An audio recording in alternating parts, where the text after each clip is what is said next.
Hey everyone. Normally I say good evening, but it's not. Oh, it's good evening on Australian timing. And we've got an Australian legend um, coming in. Let me just find her. A minute. Here she comes. Any minute now.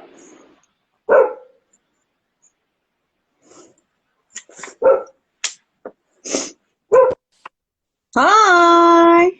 Hello. You. You Good. all sexy. What's that? Look at you all sexy bed hair.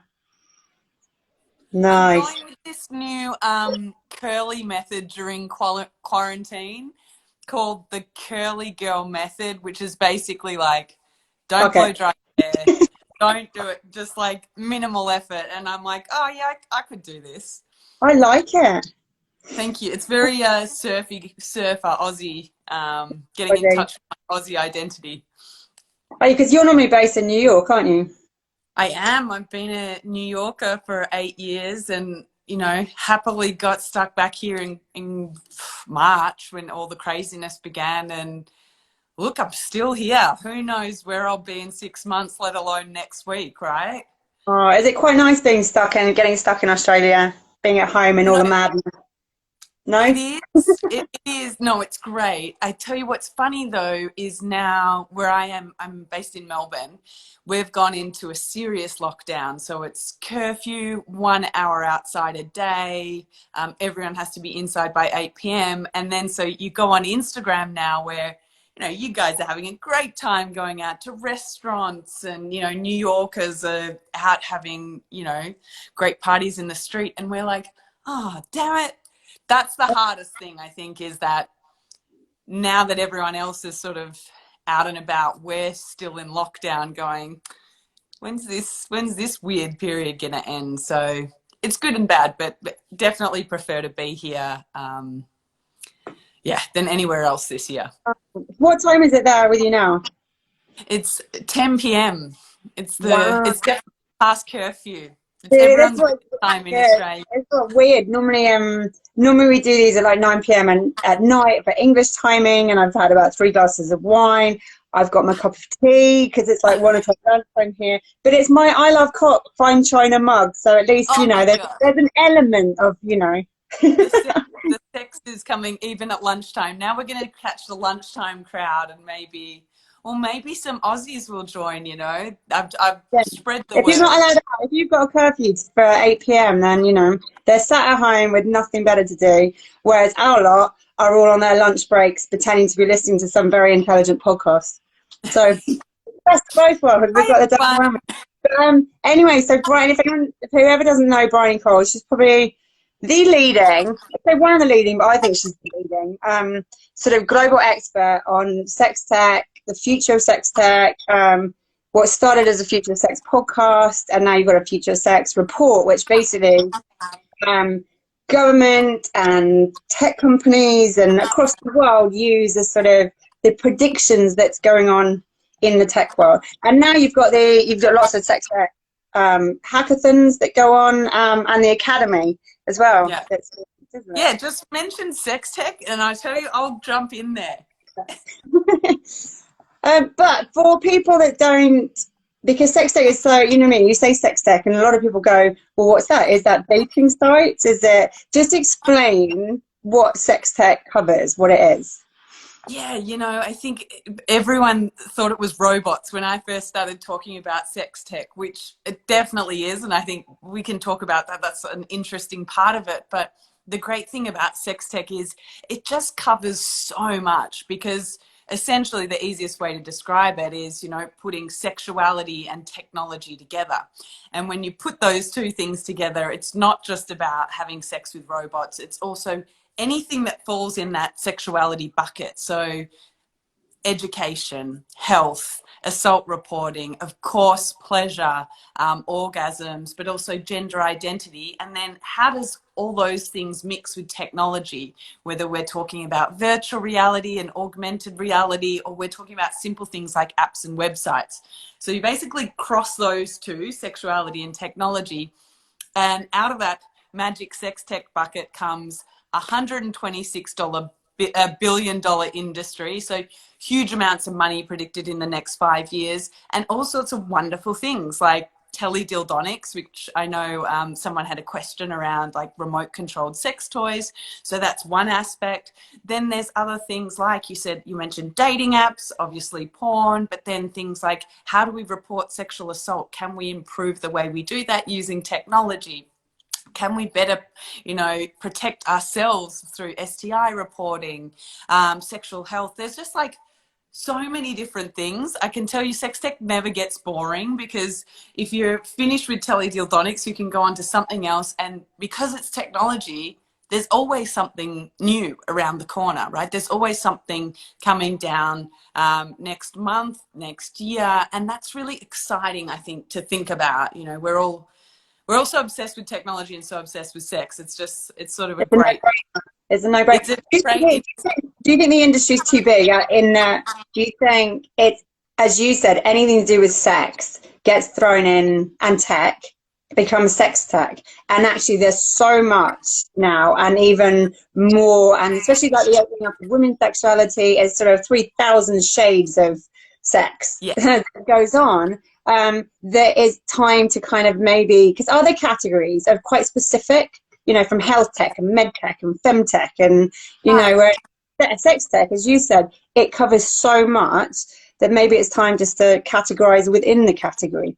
Maybe, but you know what? I'm like, the more we talk about sex, the better the industry is as a whole. Like, let's just put as much sex as we can into sex tech, because I think we need to start moving it away from it just being this dirty, dark, seedy thing. I know that's something that, you've struggled with as well, being in this industry where it's associated with sex, it's taboo. So the more we talk about it, even if it is under the context of education or health, which could be very different to pleasure or toys in the bedroom, I think talking about it as a big category is actually great, because you have this strength in numbers, and we have all these different communities that come together.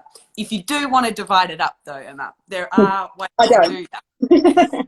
You could do that through either the technology angle, so you could go, what is everything to do with VR, whether that's VR porn to VR sex ed, and you could go, what are all the different sex tech websites, and divide it like that.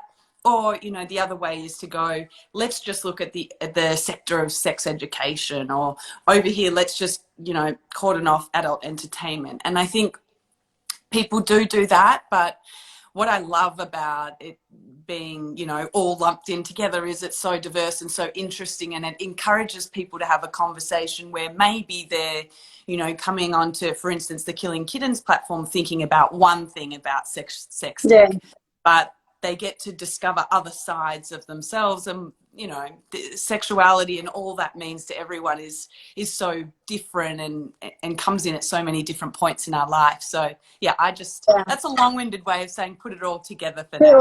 And do you know what? The more we say the word sex, the less awkward it becomes, and the less seedy, and the more normal. So just keep it a bit called that, and let's see how many times we can say sex in this chat. That's right.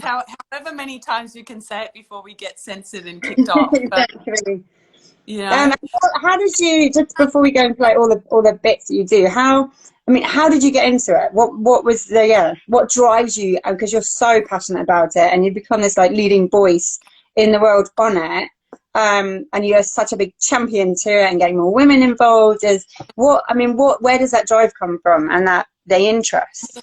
Yeah, so I think everyone that works in this industry for sure has a story. You don't go into it without some sort of personal meaning, right? Like, it has to be meaningful work because it's hard, and because there's a reputational risk, shall we say, because it's not culturally, socially acceptable to talk about it. So everyone you talk to in sex tech is going to have a story, whether or not they share it with you.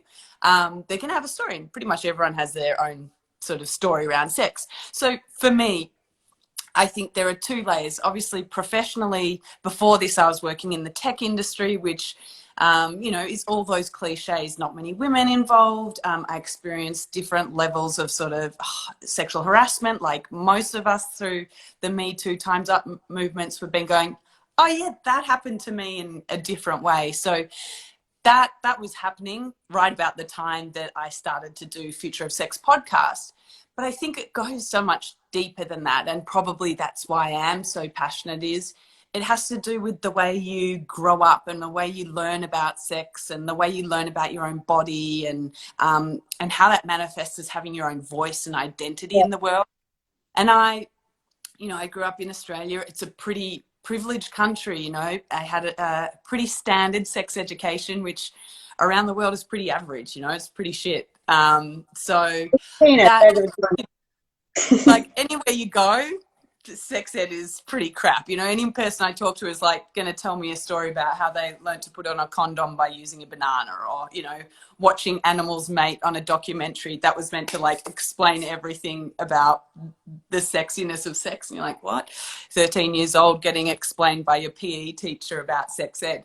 So I had one of those sort of average sex educations, but I just remember this moment where I physically developed before mentally developed, as a young kid. But I suddenly woke up one day, 12 years old, and had these big boobs. And I was like, oh my God, I've become a woman. And I said to Mum, we have to go to Target now and buy a bra immediately. I'm joining the bra brigade at school. And I remember, my parents are so sweet, and she took me to Target and I chose out the bra, and I was like so excited about, this, I guess, awakening I was having.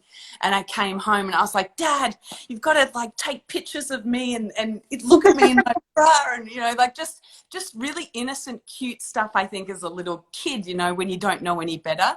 And that really was the last positive moment throughout my teenage years, that I had like these positive messages about being a woman and this new body, and the rest was kind of a bit rubbish. It was much more, people looking at you and you thinking, oh, why are they looking at me strangely, or older men in particular, and oh, what's going on there, and not really having language, and then not having the education or the conversations around that. So that's sort of like the deep nugget, I think, where I felt really, my thing keeps going under the light.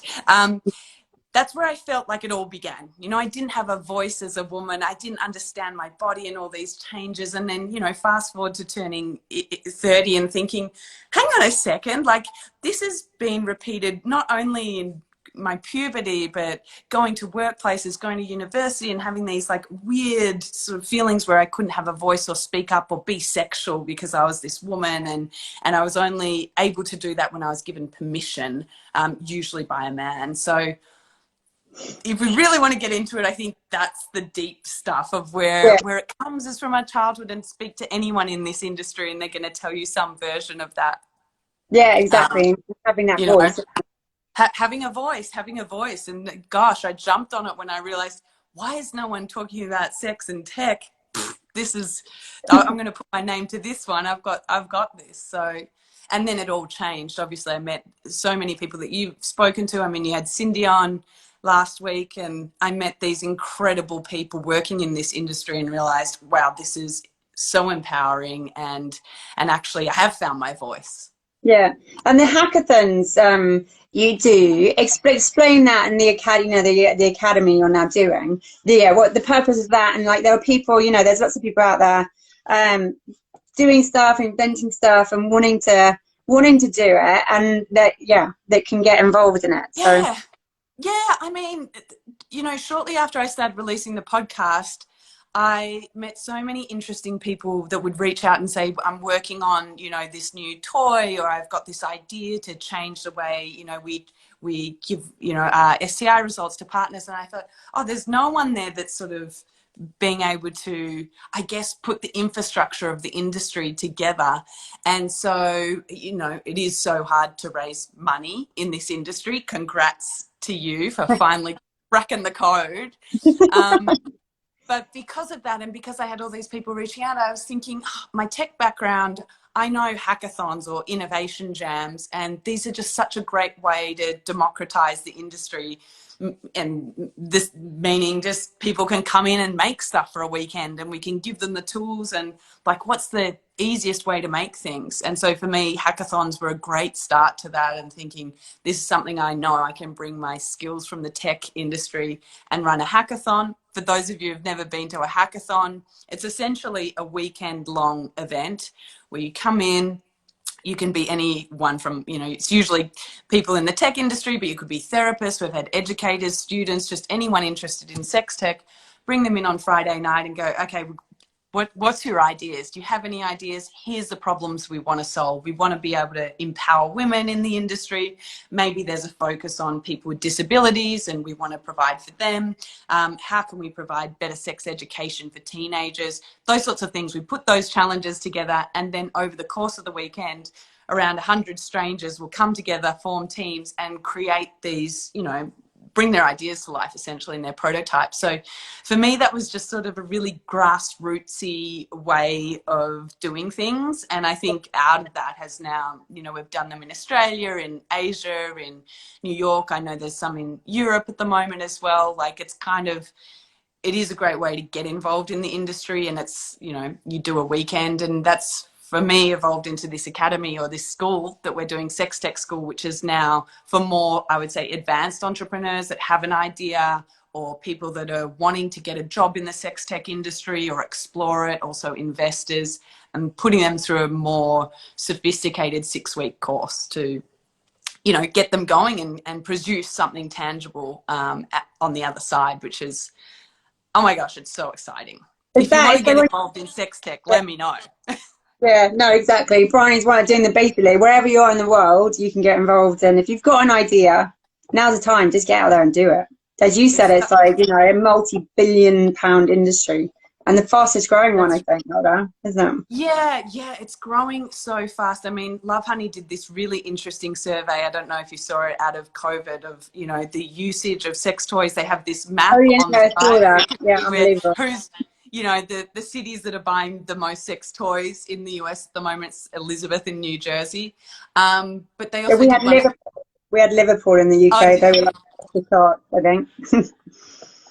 It's great. So their sort of insights, I think, into the industry, you realize, even through COVID, things are changing so much. And yes, this is one of those industries that is rapidly growing and actually going to come out better outside of this pandemic, whenever it ends.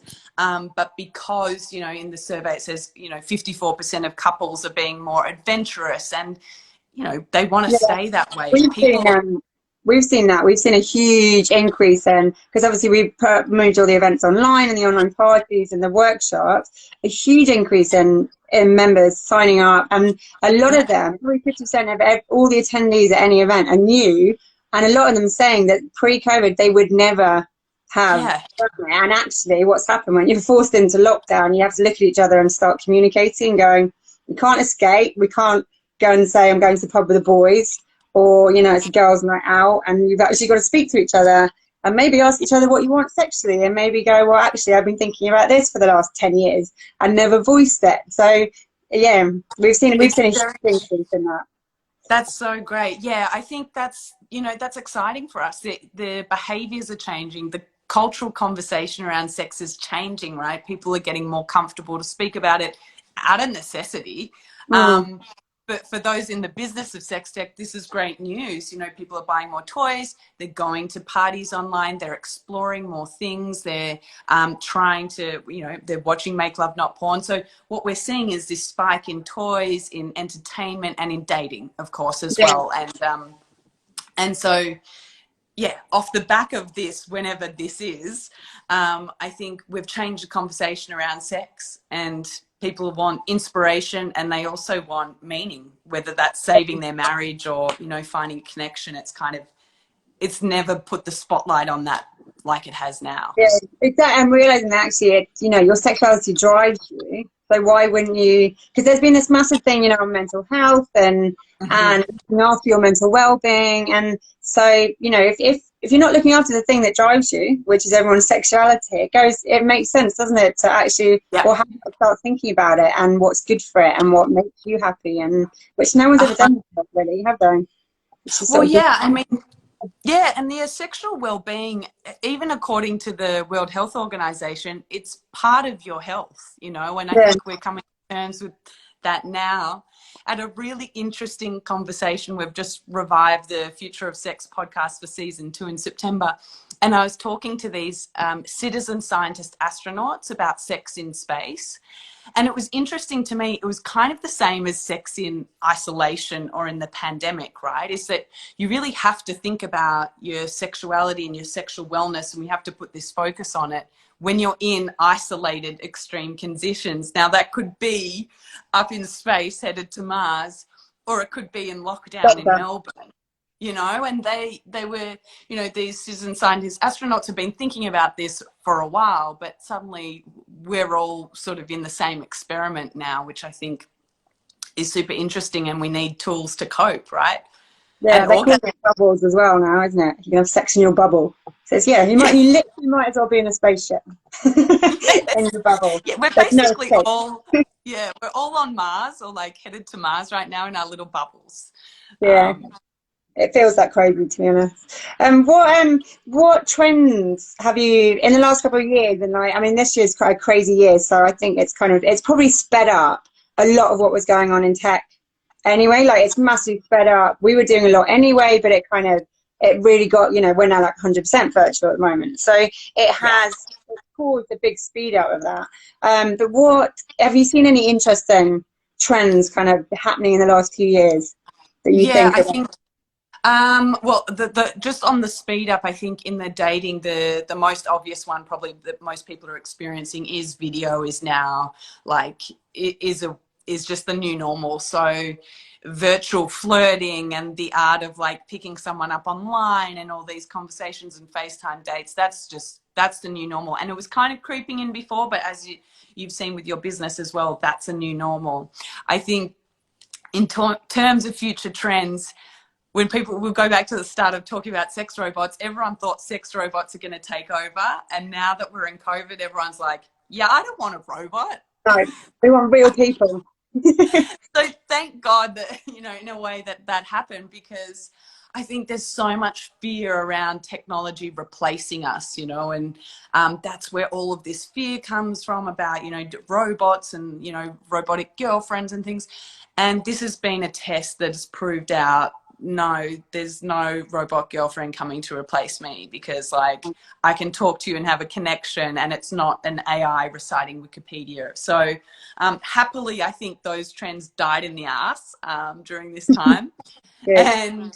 And we're seeing more interesting innovations now. I think more interesting companies come through that are actually serving what we need. So, you know, Handy is a great example of that. I don't know if you've talked to the guys at Handy who are doing specifically sex toys for people with disabilities. At the moment, they're focused on No, you know what? I discovered them last week actually. I was looking them up. Yeah, looking them up last week.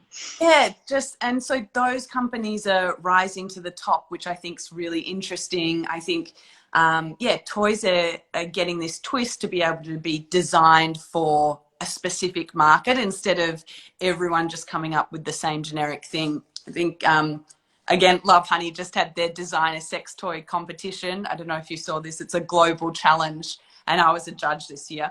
But that was so interesting too, because people were looking at different things and they were coming up with like new sort of sex blankets and non-binary sex toys. So for me, being on the ground and looking at all the new companies that are coming up and the new products, it's very much focused on niching down, right? On a specific need. I have this need. It doesn't exist today. So yeah, gone are the robots for Yeah, and now. as you said, the one size fits all model, isn't it? Because it's always been. Do you think that it got a lot to do with? Because even I remember when we started 15 years ago, one of the things was I just saw all the toy companies were owned by men and run by men and men designers. And so I've seen now, and you probably, yeah, you'll see more than me, is there's so many female founders and they're designing products. It's now that doing it with a female brain, and there's less of that. It's got to look like your penis sex toy Oh out yeah. there. Yeah. Yeah, that's such a, Yeah, I think that's such a happy surprise for me when I started discovering this through the podcast and interviewing more and more women was, oh, there's this whole women of sex tech community and they all support each other and they're all designing things for our bodies. So that to me was like, wow, blew the lid open on that, because I did think it was, you know, run by men, but I would say the brains of a lot of it are women. The women of sex tech community, great example. Even in the hackathons, you know, if we have 100 people through, 85 to 90% are women, or Yeah. identify as women. So I think there is this sort of come up that has happened through cultural movements like Me Too and Time's Up. And, you know, Gwyneth Paltrow, love her or hate her for, you know, vagina candles and things, she's been able to change the conversation. And so all these things that are almost like cultural markers help to lift us all up, right, into becoming owners of companies. And ideally, the next thing we want is, you know, female funds, you know, that are run by women that are funding this industry as well. I think that's what I think when I think Yeah. about the future of sex, is a bit more diversity in who's got the money at the top and funding that. And obviously a big part of sex tech school is like, can we encourage the innovation at the bottom? And if we can get more innovation, then, you know, let's Yeah. spread the money around to those opportunities. Because as you said, the you know, 90% it's women when you do it. Do you think, because you know, that in all industry there's more and more women working, any kind across the board, that there seems to be a much larger proportion of women within sex tech. And I don't know, do you think that's, as you said, like Me Too and just that, but it seems to be the one an industry where it's very female now. Yeah, well, I think in that sense, I think we see that because we all band together, Mm. which is very different to another industry like fintech, right? Where everyone's a competitor, so perhaps they don't really share information or talk to each other because of the nature of the industry is taboo and shameful, and because women are nurturers and want to connect. I think they're two fantastic factors that lead to this idea that, oh my gosh, there's so many women and we have this supportive container to bring in more women, keep coming, and then put that message out. You know as well as I do, the media love, you know, women and talking about sex. Like that's like, boom, gold to them. And so part of it, I think, is the illusion that there is so many women. And part of it is we stick together. Yeah, and that's the thing, isn't it? It's we have that whole, you know, it takes a whole village to raise a child. It kind of, Yeah. it's similar. The way women operate is it, you know, it takes a whole collaboration to, you know, we work together Yeah. and you help each other out. We're always, there's so many people I know in this industry, and it's sort of, well, I'll introduce you to that, and I'll introduce her, and I'll help you out there, and it's just the way we work, which Yeah. is a kind of a nice, you know, village It is. It together. is. Yeah, you see competitors working together, and you know, and you have to. And then, you know, for people, I think that opens up for, you know, the next wave to come through of people that are non-binary and trans community, and people that are often perceived as, you know, invisible in this sex world, right? Which is unfortunate and terrible thing to say. It's their time too now, and eventually men will get, you know, their time to talk about interesting things in that world too for male sex tech. I think beyond porn and beyond sex toys is, let's start talking about male fertility and, you know, the problems that men have and intimacy stuff. Like that's really juicy stuff that I think gets left behind too for men in the sex tech world. And what do you see the main issues within like sex tech as a whole, the industry? Whew, how much Where time do we you got? start? The main issues, there are several. If you're coming to this from, let's say that you're coming to this as an entrepreneur, looking at the main issues right now, it's really around money, which I know perhaps you talked with Cindy about, like raising funds is really tough. A lot of people go the crowdfunding route.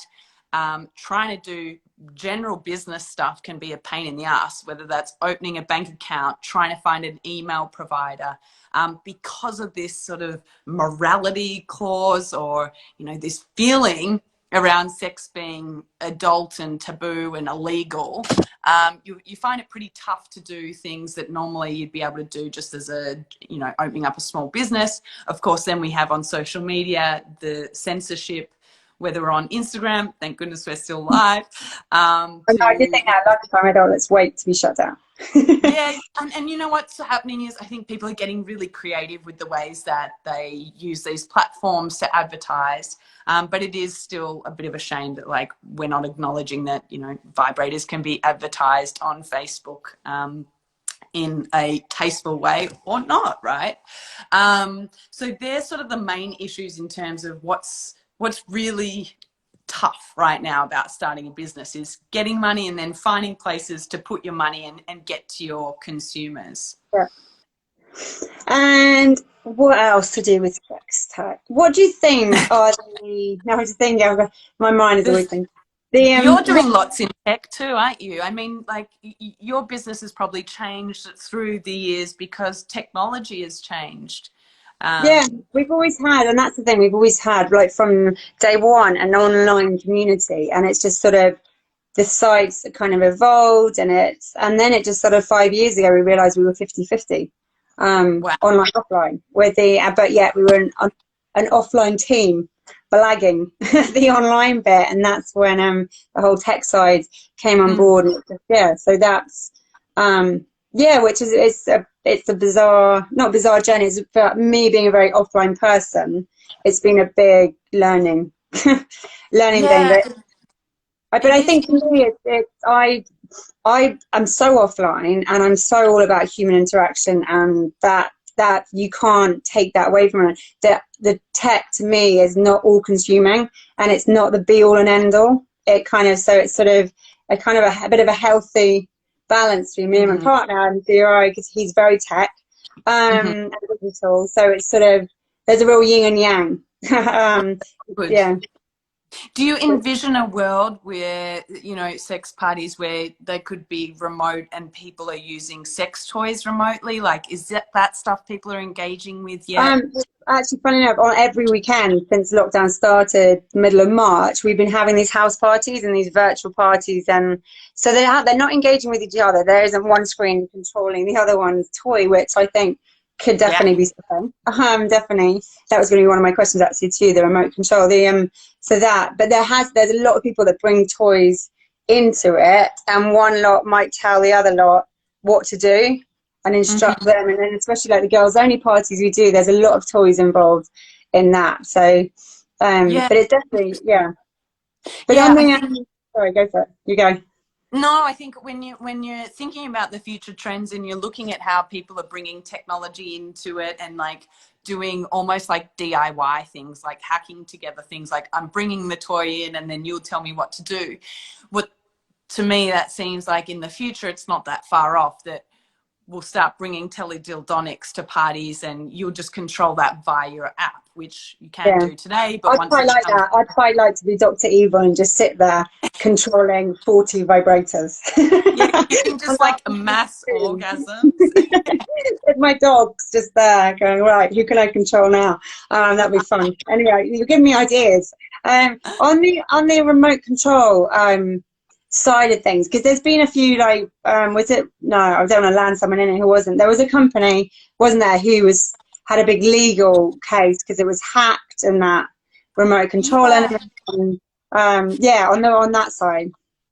I think you do have to be careful with all of that, whether that's, you know, remote control vibrators to sexting today, right? Like, sexting has become so normal, but thinking about that in terms of security and your privacy and who you're sharing that with. Don't send dick pics. Don't send dick pics. And, you know, we can scrape it for metadata and find out your location, or the, you know, cops can, or whoever. So there's things that you have to, I think, we have to catch up on as a society around keeping ourselves safe sexually online. It's the same as, you know, physical. We had, I mean, you know, offline, we have this education around wear a condom, you know, make sure you're tested. When you're having sex online, there's still a checklist of things you need to do to stay safe there. And I don't think we've caught up yet as to what the technology is able to do and what you're able to do. And with hacking, I think someone said there, you know, the scary thing right now is hacking and what that can do, and who you're sharing your toys with, who you're sharing your data with, who you're sharing your photos with, and your location with. Yeah. All these things come in the safe sex bucket. That's a good idea. Someone needs to start a company to help everyone with that. Yeah, No like one's got a clue. sexual, you know, a sexual cybersecurity company would be good. I That's like it. specific. So, yeah, specific to that, because there's also the more the virtual side and the webcamming, the side of it is, do you know, I watch way too much CSI. I've seen too many where things get hacked through their computers and you don't realize that your stalker's watching you. Yeah, through your video camera on your. There's that kind of stuff, isn't it? That we're so Yes. kind of blasé. The everyday person is just like us chatting now, and you're leaning on my laptop. It's got a video. I don't know if someone's, you know, I wouldn't have a clue if anyone's hacked into it and is watching or taking or, Yeah. yeah. Yeah, and there's like certain precautions, you know, we all need to take and be aware of, but then there's this like cognitive overload, right? Where we can't, then we'd never go online, or we'd never share a picture of Yeah. ourselves, or we'd never cross the road, is the sort of same analogy for the real world. So it's like, how can we keep ourselves safe and, you know, still But have not, fun, yeah. still But go to not a being sex neurotic. party? Yeah. And what, on the, sorry, I'm trying to talk. I was just You reading need something. wines. I've You got need to some do questions. this with wines. I know, do you know, it's because I haven't got my glasses, I can't read my, and we had quite a few questions that have come in, and I'm now trying to read my, on the remote, yeah, a few people asked about remote control toys, and Sure. on those, what would be the best ones, what are the best ones you've come across? Because a few people have got like long distance relationships, and especially now, because people can't travel, like you're stuck in Australia, and you could be stuck there with your other half, and you haven't seen him for 6 months, as in he's in New York, and there's so many couples like that at the moment who've just got Yes. stuck in. Yes. So what advice would you give Yes. on the tech side? Yeah. So I think the most advanced, like sophisticated technology right now is with WeVibe and their WeConnect app. So you can use that with, you know, they've got the classic couples vibrators or toys, which are great. But what I really like is their melt.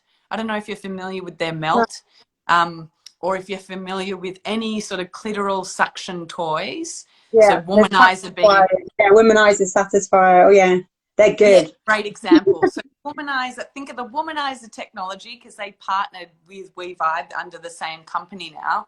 They took that technology from the womanizer, the clitoral suction, which is, you know, super amazing if you're a woman, because, you know, most women don't come from penetrative sex anyway and need some sort of external stimulation. So this, you know, sits on the clit, it sucks, it is meant to mimic oral sex. Now you take that, it's called the melt, which they've developed. It's much more, I would say, ergonomic or curved. So it's great for coupled sex as well than the womanizer, which is kind of, it's a bit bigger, a bit clunkier, probably meant for masturbation. So the WeVibe melt, so you have the melt, and then you have the app. And you turn on the app, it's WeConnect, and you can connect your melt up, and then you can connect to, so I could connect to you through this WeConnect, and then give you control of my vibrator here. And so you could be the master of my orgasms. You Hey, can control. already I could control 40. You could. It's there. It's there for It's the there taking. already. I think you need to do a collaboration with WeVibe, because they've got the technology. They also have this cool thing in the thing, so you can control the intensity of the vibrator and stuff, but you can also video chat and text within the app, and then it deletes itself after the session. So you can like call your partner while you've got your vibrator, they're controlling it, and you can like see them, but they're still controlling it, and I think it's really clever, and I'm a big fan. I've seen a lot of them. I'm a Yeah. big fan of that one. I think they're doing interesting stuff, and they're very sophisticated in the way they use the technology. They're sort of leaps ahead of anyone else in that sense. Cool. Do you know, I'm a very visual person, and I've now got a complete visual Zoom call in my head. Of Yeah, loads of going on. You could even play spin the wheel vibe, couldn't you? So you could have you totally could. a singles party where you just don't know who, yeah, Oh my you gosh, don't know that's so who's fun. controlling your, okay. That's very cool. Cogs are turning now. I Um, love it. that'd be Yeah, I quite cool. recently did an event. Like I speak at Sex Tech quite regularly. I spoke at a private event on sex tech, and what I did before the event is sent everyone the melts, and then connected up mine and said, everyone download the WeConnect, and got someone to connect it and show, you know, obviously, well, not obviously, but it was with clothes on, demonstrate you can connect this. And there's 70 people on Zoom being like, what is going on? Some Who was this audience nut job? controlling. It's my new party trick. You know, you've got to make Zoom interesting now. Funny. Well, finally, just advice, because there are people, and as you said, and it's not like there's a lot of people who have ideas to launch their own business, and they've got ideas, you know, they want to, I don't know, make a fashion label, or, you know, just they'll, you know, make candles, or and that's fine. And it doesn't come with a judgment. The thing with, you know, sex tech is you've got that having to jump into the unknown that all entrepreneurs and people do, launching your own business. But there's also that extra bit of, what are people going to think about me? And are my friends and family going to think I'm some seedy, twisted fucker? And so what advice would you give people who have got an idea and they're wanting to do it? And yes, you've got the advice to just go for it, you know, on a business level, but getting over the kind of the shame of it. Yeah, I think yes, for sure your parents are going to think you're weird, probably. Like Yeah, my parents were like, what the hell are you doing? So just that as the just knowing that you can't avoid that. That's take it going as to a happen. given. Yeah. That's a given. Yes, tick. But I think what really helps is immersing yourself in the industry. It really helps to find other people that, you know, are like you in some way, right? Want to create in a similar sector, have done it before, 2 steps ahead of you. I think the immersion part really helped me feel like, okay, I'm going to do it. And the second thing is, it is just doing it, but making something. So putting something out there really quickly, it's almost like, oh, you just do it, and you make something. But making something is really important, whether that's a prototype of your product or pitching an investor. That practice that you get through going and putting yourself out there, that helps shave off the shame. Yeah. It's Quote, just I don't having know it as what. a bit in your head, isn't it? If you start, it's like 15 years now, it's been like daily to me, and it's business, and you see the bigger picture and you see what you're doing, and I don't really think about it as sex, if that makes sense. Oh, You're not same. seeing you're seeing it like now in daylight, talking Yeah. about sex. So it Yeah. loses all kind of sense of, you become very anesthetized to it, don't you? Yeah, I totally do. And I actually find that quite powerful in a way, that, you know, going in and talking to rooms full of executives and they're the ones feeling uncomfortable. That's almost empowering to me, that I can now talk about stuff and it's not embarrassing, it's not giggly. And I think practicing talking about it vulnerably is really great, even for just amongst your friends and family. I think once you start talking about sex to friends and stuff, it almost gives them permission to start talking back. Yeah, In fact, that's what I found is that's kind of what helps. yeah. That's the salve to my parents thinking I was weird, is getting those messages from people that had heard the podcast going, oh, thanks for sharing that really vulnerably. That made me feel better. It is, isn't it? You become a bit of a therapist. It's like the minute you talk about it, or people know what you do, suddenly it's like this free for all of well, I'm this and this, and my husband this, and my partner's this, and you suddenly and they're like, oh, really sorry, I've only just met you, but Yeah, just really yes, comfortable. yes. 100%. That will happen. And yeah, you might not get tired of talking about it, and I then you love it. might become a therapist, you know? No, I love it. So we've got a few questions. Who inspires you in the industry in Australia and globally? Who are your big Ooh. inspirations? You know, it's most of the people that are in this school with me at the moment. I think it's everyone that comes up and shows an interest in it. To me, I think the Women of Sex Tech community, if you look at that community, you're going to find people that are so inspiring in that. You can go to their website and see this directory. It's like anyone that has the balls or the boobs to talk about this in a way that's, you know, improving people's lives is very inspiring. The Yeah, obvious ones, Cindy G, she's the matriarch of the industry. yeah, And some of my closest friends are part of Women of Sex Tech, and, you know, they kind of have to be. Suzanne Sinatra and Polly Rodriguez are both like it's little hilarious. She buddies. was, when we were in New York, she was on the panel in March. So yeah, when we missed you, I think you just left then. But yeah, Oh, yeah, just she was escape great. COVID. Someone just said, "Can I ask one thing?" Yes, you can. Are you going to ask it? Hang on, don't know what they want to ask. Anyway, I don't know what they want to ask. They just said, "Can I ask one thing?" They can send the question in later Yeah, or and that thing. Any if you've got any questions and you want to, yeah, hit Brian up, then fire away. And I'm fairly sure we'll be chatting at some point soon over yes. various things. But thank you so much for doing Oh, that. I'm Sorry, so glad we the got to daylight meet. confused me a bit. Talking about, yeah, I'm not talking about used to the free flow over a cup of tea. I love it. I love it. It was so much fun, and I'm so glad that we like got to connect as well. It just so happened to be on Instagram Live, but Yeah, the first of many, I hope, Emma. yeah, definitely. Someone, what are your thoughts on webcamming? Final question. Oh, look, you know, for people that enjoy it, go for it. There's, you know, I think there's a huge industry there, and I think that's another one that's popped up out of COVID. We know so many people are trying that and finding lucrative careers. It just is one of those ones, I think, where if you're thinking about camming as a career, it's really about, again, immersing yourself in the industry first before putting that step out. I think really helps connecting with other people in camming and sex work to understand, you know, what goes into that and how to protect yourself is a really big part of camming. Cool. And now finally, if people are watching and so I know a few people who are coming up with prototypes and things, is there like one setup where there's sort of advice on, right, you might have a prototype and what to do now? Is there Mm. or is that you really? I think you have to come to a hackathon or come to the school. At Yeah, sextechschool.com, you can sign up there and I'll contact you and you can send me your prototypes. I get a lot of them. oh cool. And yeah, I think that's, you know, part of that program is giving you the confidence and the connections to go out and do your thing. Okay, Be happy perfect. to. Job done.